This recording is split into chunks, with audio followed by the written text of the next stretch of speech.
And Jordan Jarvis, again, in my opinion, an integral part of what we have going on here. JH joining us here, and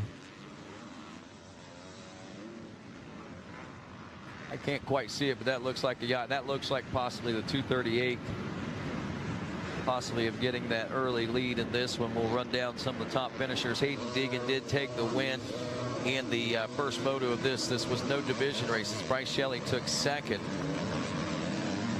And look at that, Dax Bennick is back there in the number 2 spot to open this one up. He finished up in the number 5 spot on board that Monster Energy Star Racing Yamaha, but he gets off to a better start here. It looks like we might have 2 Monster Energy Star Racing Yamahas, 1 and 2 in this second moto. Casey Cochran, welcome aboard as well, my friend. I'm back, yes. Both of those Star Yamaha bikes had a great start. They had a good jump off the gate, ran down the start straight. Looks like Haiden had a better angle out of Bennick, though. Made some really good moves. He was a little bit further back. Definitely made some good moves down here early on to put himself in position to get it done. I gotta wonder. I know there was those race fans that went, yes, Deegan got the whole shot, but I wonder how many race fans went, oh man, he got the whole shot. Not because they don't want to see him win, but because they would want to see him. Fun to watch, yeah. It's fun to watch him come through the pack. Absolutely. I mean, you want to see the best guys out there do work. It's the same at any level when you see something that upsets the script, right? The script isn't what it's supposed to be, and then they have to do the good thing that they do. Absolutely. It was cool. We get to see what Dax can do behind Deegan and watch him and see if he can pick up on some stuff and run up there with him. Our Frenchman, Quentin Pruganeres, is opening up in the number 3 spot. He did finish 3rd in the 250 Pro Sport class. So our front runner of Haiden Deegan, and of course we know Dax Bennick. He finished 5th in that first moto, running 2nd right now. Pruganeers back in the number 3 spot, and Mikey Waynes has our top 3 from the women 12 plus. Hey, thanks guys down here. 3rd place finisher Katie Benson. Again, a 3rd place finish for you out there. Who would you like to thank? My mom, my dad, Triangle Cycles, Corey for all the work he's put into my bike. I really appreciate it. FMF, Monster, Yamaha, Triangle, everybody else. Thank you so much. There you go. Make some noise. 3rd place finisher, Katie Benson. All right, Hannah Hodges, come on up and talk to me. Our 2nd place finisher, Hannah Hodges, making her way up now. Again, Hannah, a 2nd place finish. Who would you like to thank? Lord Jesus Christ, keep me safe. My mom and dad, Toilet Designs, Alpine Star, Scott, Dunlop, Ethica, Renthal, Maxima, Power Band, and anybody else I forgot. Thank you. There we go. 2nd place finisher, Hannah Hodges. All right, we will bring up our champ of this women's 12 plus class, Kylie Stallings, making her way up. I got the champagne in hand, and she makes her way onto the box. There is some champagne to your right-hand side. Mr. Mike Burkeen got a number 1 plate he's going to hand you, and the official handshake. Oh, the hug. There you go. Making it official. Well, Kylie Stallings talked to us, a 1st place finish. A huge congratulations to you. Who would you like to thank? Yeah, I'd just like to thank everybody, really. My mom and dad, my trainer, Robbie Raynard, my personal trainer back home, Angus, Maxima, Fox, Monster, Dunlop, Rob Fox from Dunlop, Monster Mike from Monster, Roost, Henson, CTI, Ajax, Renthal, Tamer, getting good hole shots all week, FMF. Everybody that supports me, you guys are awesome. Thank you guys so much. There you go. Well earned. Make some noise. 1st place finisher, Kylie Stallings. We'll throw it back up to you guys in the booth. I know we got a heater. And we do have ourselves a heater. What happened there, guys? I don't know if it's timing and scoring, but I was looking away at a few other notes and getting myself prepared to go for what's going on. Now, as we look out on the track, it is fine. It looks like that we do have. Yeah, timing and scoring, something's definitely wrong here, so if you're watching timing and scoring, and I just happened to look at timing and scoring, say, did something change out there?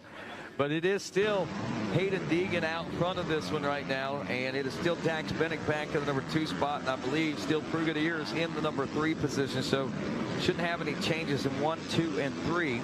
And correct, and in that last lap, though, Deegan did open up a little bit further of a gap. I did see the time right before it got screwed up there, and it did look like he opened up a little bit of a gap on his teammate. And for sure, the Frenchman there doing his best to keep those boys honest, with those guys out front are clean air, and they're on a roll right now. Well, here come your leaders now, I believe. Yep, there's Dax Bennick right behind Looks like 2:38 of Haiden Deegan. Probably about 4 seconds, maybe 5 seconds is what we're looking at as far as the deficits there. And one more lap in the history books. I'm believing this is the end of lap 4, if I'm not mistaken. Yeah, Dax looks like he's hanging in there a little bit. Just needs to pick it up a little bit. He could be up there with Haiden.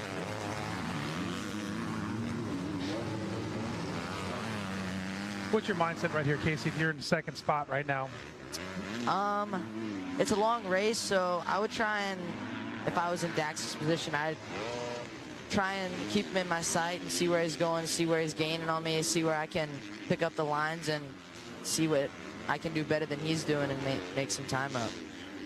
Well, it looks like we already got some lappers here. Might have been a rider that must have fallen down. It's not used to seeing lappers this early here in a race here, so gonna have that to navigate here also as well. Did a good job getting out of the way for the leaders coming through. Looks like Garib's coming through the pack here, though, getting around a few guys. Oh, yeah. Well, again, timing and scoring is not so. Yeah, it has Benjamin Garib actually DNFing Moto number 1. So basically, he's just out there riding for himself in this second Moto. He's not really going to have much of an effect as far as the overall is concerned with his DNF, but still good to go out and put an exclamation point on your week if you can.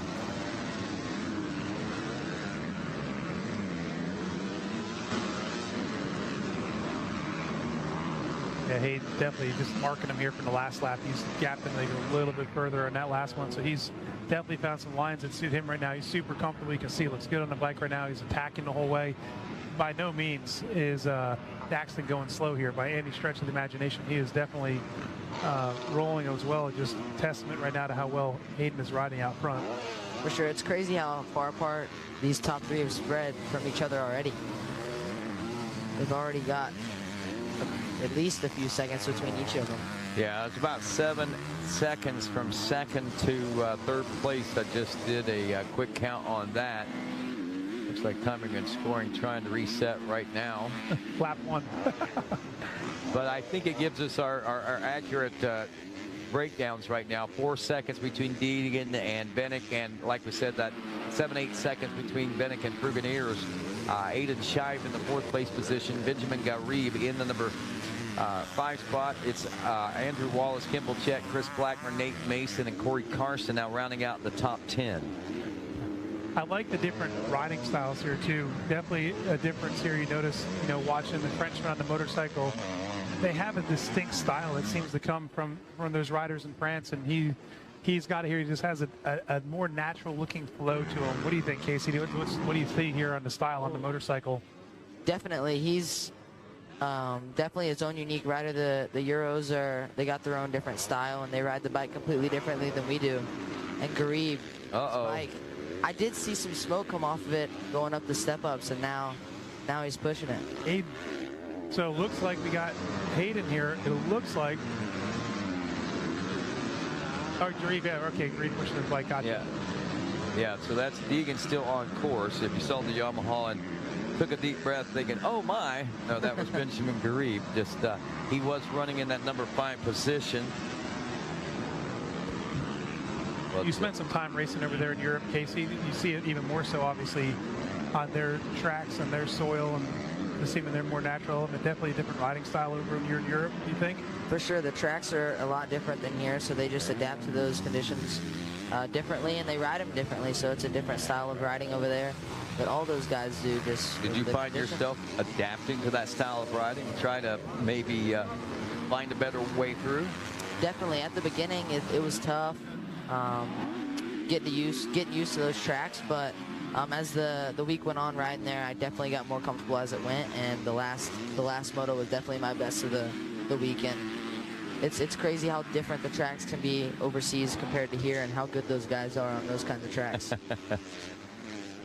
That was always something racing the Des Nations all those years. You had to take that into consideration when you went over there. It was different. It was a lot different. And you're expected to go out there and even on a different motorcycle for the Americans, because they run different rules than what we ran over here, rule specs. Those guys are on basically their race bikes, and we have to change everything. You know, but it's a lot to overcome. You do wonder, though. I mean, I know here in the United States we've got different types of soil in different places, and you would think that different soil. I mean, it would be kind of the same thing over there, just on a different part of the planet. You know, just maybe the same kind of mixtures, but it's not. No, I mean, and the crazy thing to me is those tracks get so rough over there because they don't work on them too much. So they just get so beat up and so gnarly all day, and it's tough adapting to that style of riding. Checking here on lap times, Haiden Deegan with a 146.5 his last lap, Bennett a 147.6, and then Quentin with a 149.4. I mean, it's a significantly faster than the rest of the field. These top three guys, and yet they're all spread out now with big gaps, 6 and 4 second gaps between them. So definitely a wide gap out here up front. And again, not going slow. 146 in this track is one of the fastest laps we've seen here for sure all day today. I'm not sure about the week, but a 146.7 is definitely getting it around this racetrack here at Gatorback. Yeah, those top three guys are on it right now, though, on this track right now. All in the 40s, just pulling away from the guys behind. Well, I mean, here's some interesting. Dax Bennett is 12 seconds ahead of Bentine. Then another 14 seconds back is Haiden Shive. So those are some pretty monumental gaps. But even between first and second, we're looking at 6 seconds there. But then it gets tighter with 3-second gaps between Blackmer, Chet, Mason, Trevin Nelson out there. All eyes right now, I think many eyes are on the 238, just watching, see what a race up front, what kind of masterful riding skills we can watch Haiden Deegan show us out here. Dax Bennett, though, man, that rider probably don't get as much credit sometimes as he is definitely deserves. But this guy right here, a hard-working rider, digging deep, and you know, I don't think we've seen the best out of the 41 yet, to be honest with you. And he's roughly new to the motorcycle as well. You know, got to take that into consideration. You know, the adapting of the bike when you're switching teams and other different elements there come into play. Casey, you've done a couple times in your career also. It's takes you a little bit to kind of get familiar not only with your machine, but the people that help you with your bike also. Yeah. And you know, and I think Dax is watching him. He's one of those riders. Once as he matures, he's only going to get more and more solid as time goes on. So it's still Deegan and Bennett and Pruganiers backing the number 3 spot on the 319. Haiden Shive, I believe, still is that 4th place position with Blackmer, Chet, and Mason still battling for the remainders there of the top 5. Seems like Deegan's not having as much of a hard time as this one as he did yesterday. No. Definitely a bit easier for him, I'd say. Absolutely.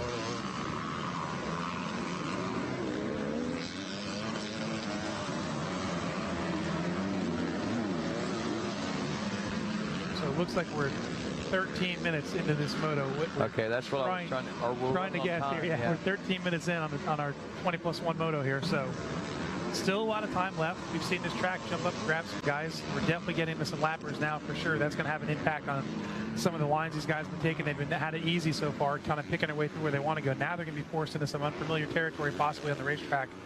You need to take that into consideration. Here's another. I don't know how often, you know, people use tinted lenses or use different kind of lenses, but with today's overcast skies, you would figure that you would use something with a little less tint. Now all of a sudden we're starting to see some sunshine come out. Could that be a factor as far as eyesight goes? Because we are getting late in the day and the angle of the sun is starting to be right where it could be right in your eyes.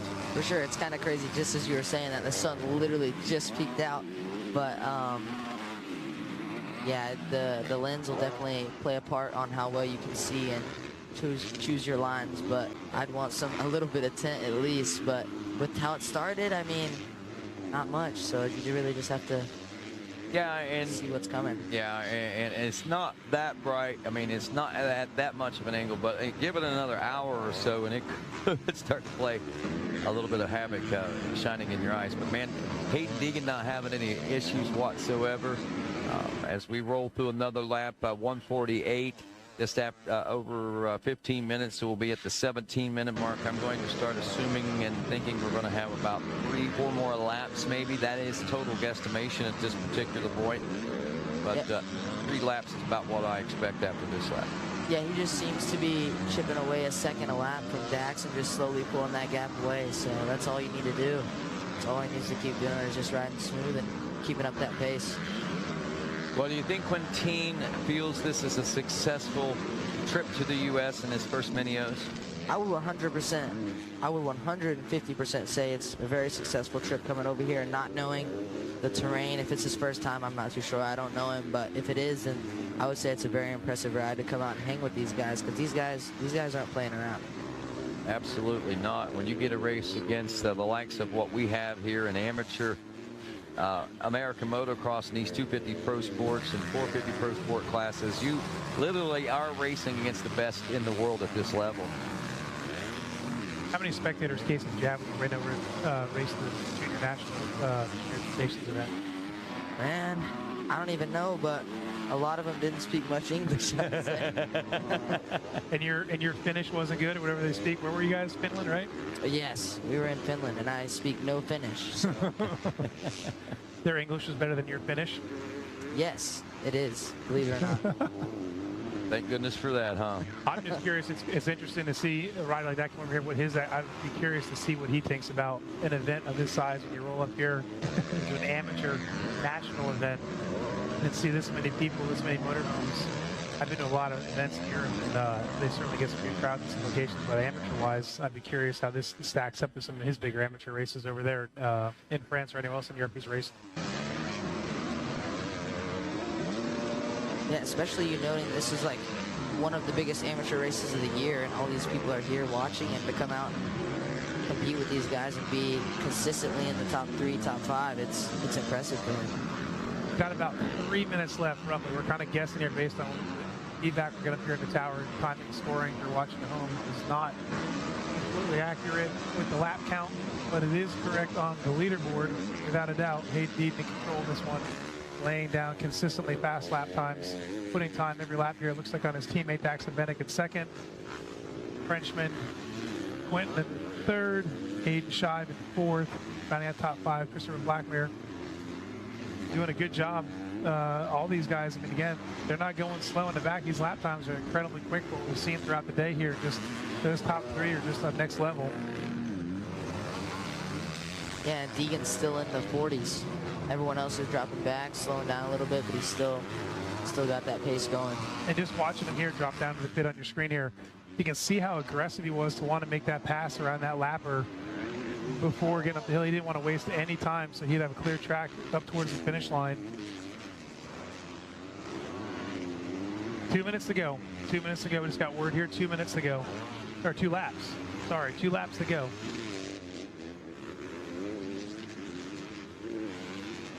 Yeah, I don't see this one getting away from Haiden right now. He's rolling, and I don't think anyone's going to catch him.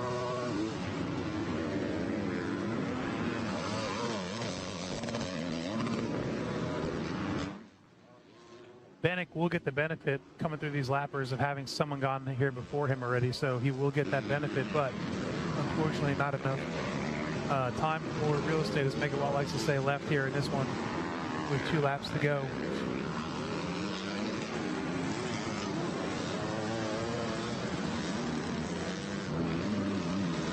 Well, somewhat of an uneventful event as far as 250 Pro Sport class racing is concerned for our second moto, especially after what we bared witness to last night with the 450 Pro Sport and the final and closing moments of our first moto racing action.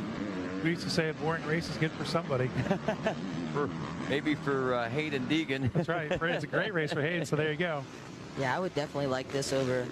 If I was him, I would like this one over the one yesterday.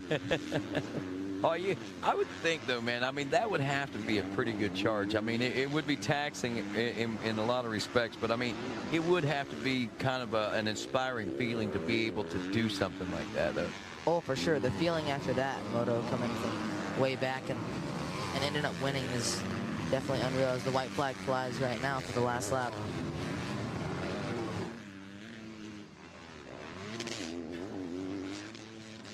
a good, strong win like this obviously is validation for your program. It's validation for your team. You know, it makes you feel good about that you've done the right things, putting your work in, you know, on the days of the practice track. That when you can come out here and execute and have this solid of a victory. And again, over a teammate who's been there for a little bit with you. So, you know, those guys are familiar racing with each other. I think each individual person here has got to take a look at where they're at. We talked about it earlier. You know, perspective is key too.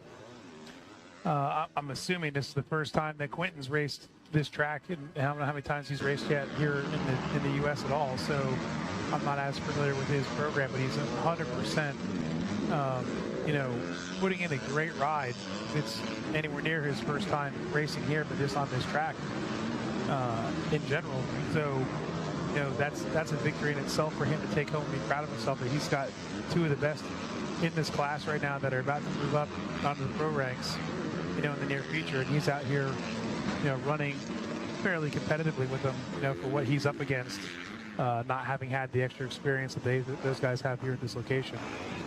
Last lap of racing right now underway. Haiden Deegan turning a 149 just that last time around has increased his lead to just over 12 seconds. Another 15 seconds back from Dax Bennick, your second place rider, to Quintin Premiers.